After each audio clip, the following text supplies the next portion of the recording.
Hello, good morning. Welcome to the first video on the second channel. I've been thinking about doing this for quite a long time and I've always put it off. The thing is, I've always wanted to be someone who can keep a diary. I've always been jealous of people who can keep a diary. But the thing about me is that I have no discipline, no focus, and not much happens in my life. At least not right now. But I figured actually at least keeping some kind of video journal might be useful for me. One day, maybe I'll be old. I don't know how likely that is because my dad is Scottish, so a heart attack around 52 is probably the most likely outcome. But, that still gives me, 18 years of mediocrity to keep a journal of. So I think, why not give that a try? It's now... what time is it? Put my watch down.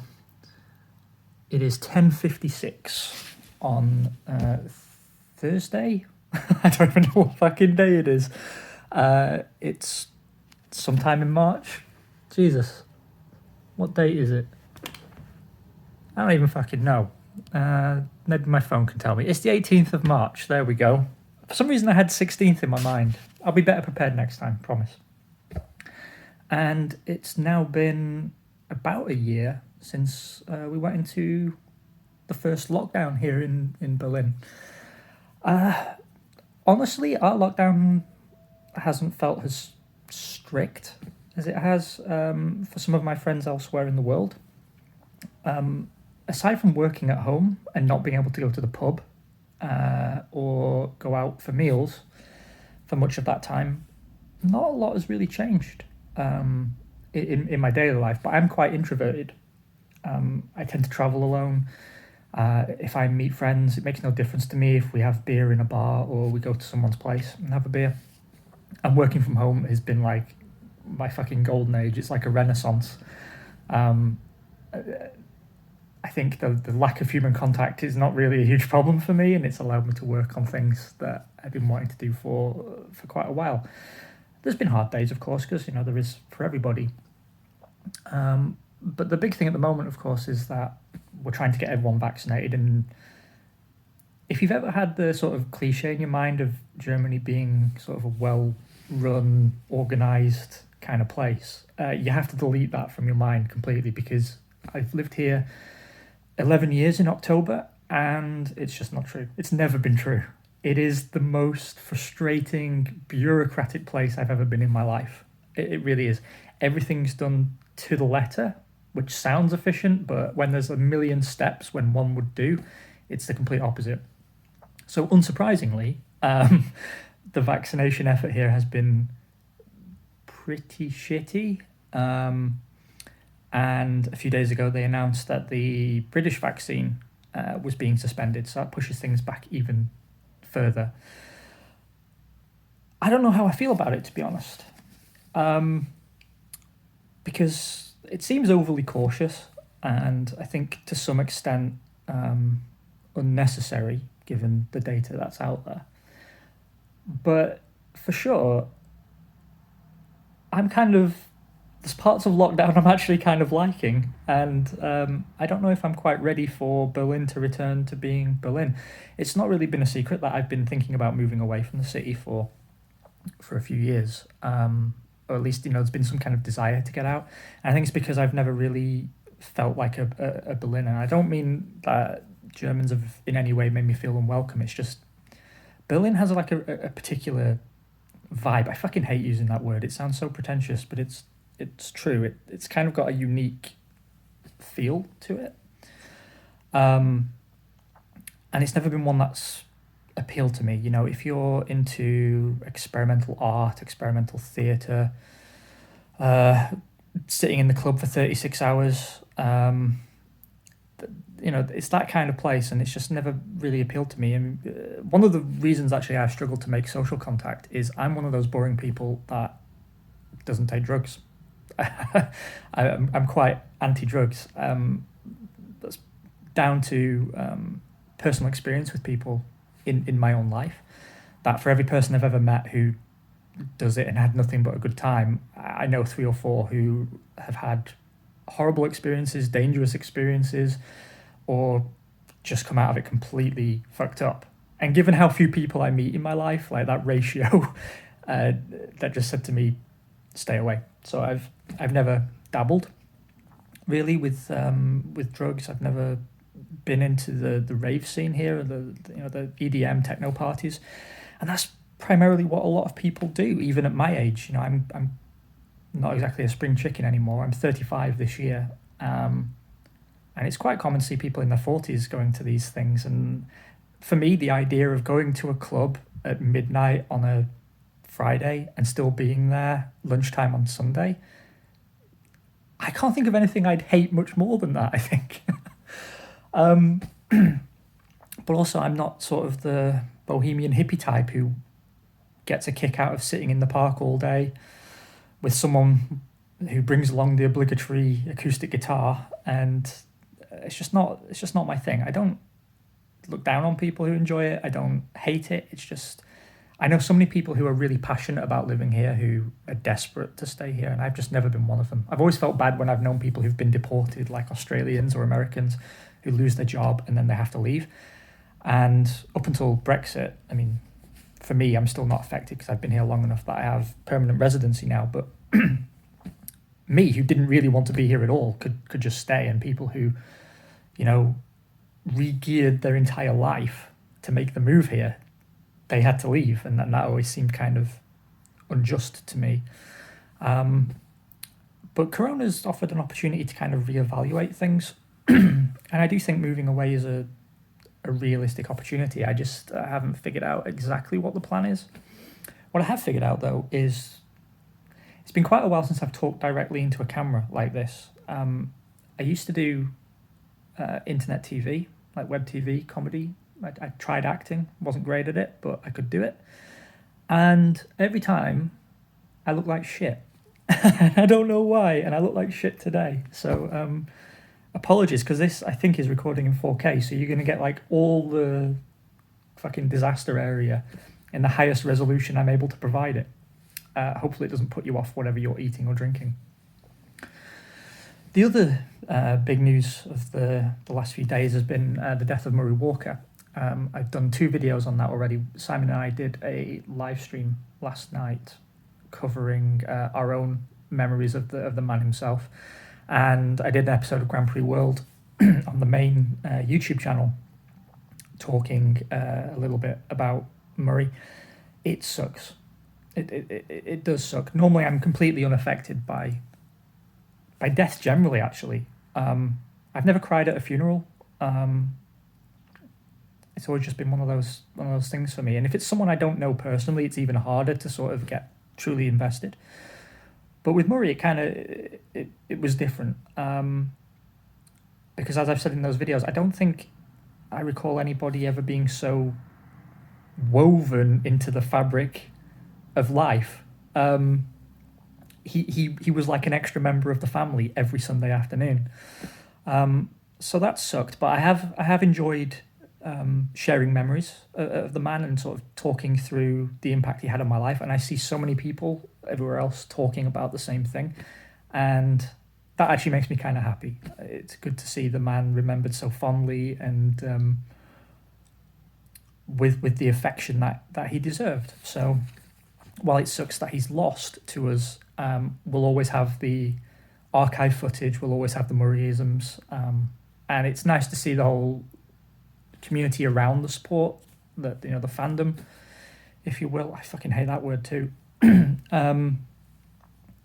Come together and share nice memories, and hopefully a few of them find their way into the viewing habits of people close to him, friends and family, and it brings them some comfort. I would hope so. Still, I think 97 is a pretty good innings, and if there's anyone who's ever lived a life worthy of memorial, he's definitely among them, travelling the world doing something that he loved.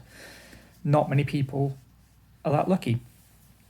Other than that, obviously I need a haircut, and I'm sure many of you do too. The hair places are open in Berlin, but I don't know for how long, because we're about to hit an incidence rate of 100 in every 100,000 citizens, and that's bad because that pushes us back to square one again, which means they'll probably close the salons. I actually have an appointment next week to get my hair sorted out. I have no fucking idea what I'm going to ask for. I am genuinely the world's least stylish man. I have no dress sense. I wear a hat most of the time because I keep my hair fairly long, because I'm one of the few people fortunate enough to still have hair at my age. I kind of feel the need to brag about it. I have to sort of show it off and grow it. But it's just a constant mess. I'm too lazy to deal with it in the morning. Like, the thing about having longer hair is you need to spend time making it look good, and I just can't be fucking arsed. So I stick a hat on and you never see it, and it is what it is. But it definitely needs a cut because it curls out at the bottom here, which you might be thinking, well, Zero, that's just the hat. Like, don't wear a hat, you wouldn't have that problem. Not true. I wake up and it's like that. It's like something from the 60s. You know, like they used to have those exiguous looking women who were usually in Doctor Who episodes, and their hair sort of defied gravity with all the hairspray. It's kind of like that, but my hair does it without any assistance from chemicals. Not much I can do about it, but I'll get it cut off, see how that works out.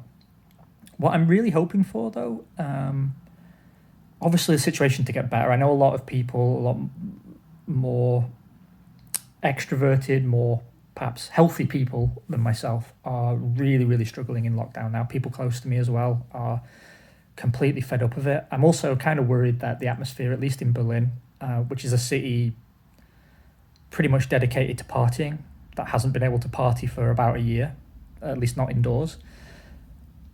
I sense like a change in atmosphere, and I'm a little bit concerned we might see the sort of demonstrations you saw in the Netherlands, you know, people getting agitated and restless. I think it's also a thing globally, though, that people just seem more short-tempered, angrier. I don't think social media helps, but I don't want to sound like a Luddite. So my hope is that finally these vaccines start to offer some sort of glimmer of hope and kind of diffuse the situation a bit. And also, you know, I really miss traveling.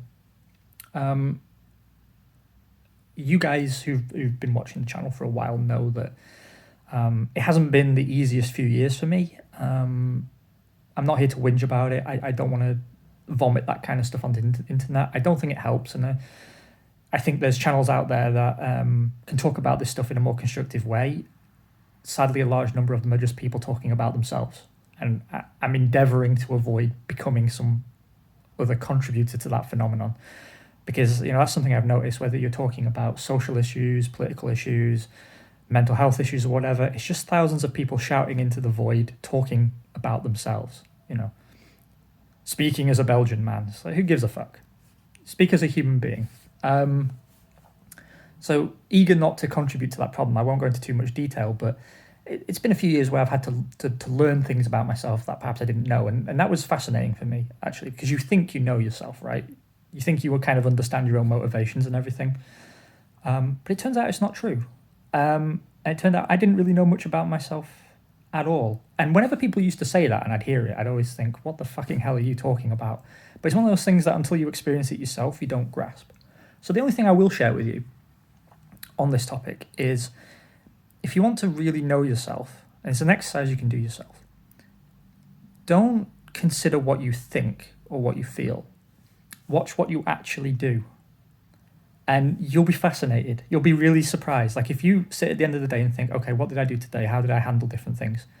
How you'd think you'd do things and what you actually do are totally different. And what's really been helpful for me the last few months is taking an action focus. Change what you can control. Don't worry about what you can't control. Try and accept it. You know, there's so many issues in the world these days that people worry about, but they can't do anything about. And, you know, you have to care, of course you do, but there's sort of like a healthy level. And the way to make your life happier and better is to take direct ownership of it, which, you know, sounds kind of, some people might roll their eyes at that, but it's completely true. It's been definitely helpful for me. And part of that as well has been traveling alone. Traveling alone genuinely has changed my life. because I'm the kind of person, and I imagine many of you are too, actually, when you think about it. Even if you're not conscious of it, when you're around other people, if you're in any way socialized, there'll be a part of you that's thinking, is the other person having a good time? What would they like to do? Are they really telling me what they think, or are they acquiescing to me out of politeness? And certainly, like, I'm one of those people. Like, I'm quite introverted, but when I am around people, I want them to feel comfortable. And sometimes that means I won't say what I really think. I won't push for what I really want to do. I'll always ensure their comfort as a proxy way of ensuring my own comfort. And I think a lot of people are like that. And I don't think it's necessarily a bad trait. It's not a flaw, I don't think. But it does put a burden on you. And when I travel alone, I wake up in a hotel in a city that I've chosen. And it doesn't matter how I'm feeling. It doesn't matter if I'm feeling particularly like I want to do something for somebody else. There's no one to do anything for. The only voice you can listen to is your own. And that means you get up when you want, you do what you want. And usually I find after like 2-3 days, like a weekend or a long weekend is generally enough. I'm so much more relaxed, and I come back to life happier and more energized. So I'm missing that. It's kind of a selfish thing to do sometimes as well, because it feels like you're withdrawing from life, but I think it's okay to take a break.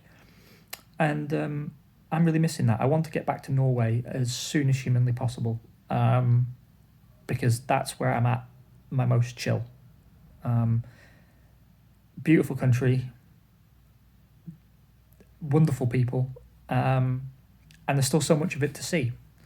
And so far I've seen a lot of it, but usually alone, and it resets me for the next few months.